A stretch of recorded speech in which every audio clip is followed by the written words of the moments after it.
నార్మల్‌గా మీరు గమనించండి. మన బ్రెయిన్ ఏదైతే ఉందో, మన బాడీలో ఫంక్షనింగ్ అంతా ఎలా ఉంటదంటే, ఓన్లీ ఎక్స్‌టర్నల్ ఫంక్షన్స్ అంతా గూడా కంట్రోల్ చేసేది మన బ్రెయిన్.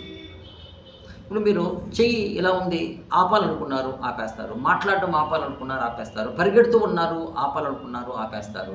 కానీ ఎక్స్‌టర్నల్ ఫంక్షనింగ్ అంతా కంట్రోల్‌లో ఉంటుంది బ్రెయిన్. కానీ మీరు ఒకటి గమనించండి. ఇంటర్నల్ ఫంక్షన్ అంతా గూడా ఎవరి కంట్రోల్‌లో ఉంటుందనేది నేను చెప్తా.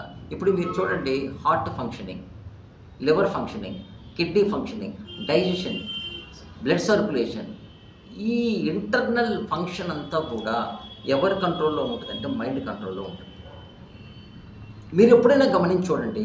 ఇప్పుడు మనము మెడిటేషన్ చేయడం గానీ, జోకులేయడం గానీ, లాఫింగ్ థెరపీ గానీ, తర్వాత మూవీస్‌కి వెళ్ళడం గానీ, రకరకాలవి అన్నీ గూడా మనము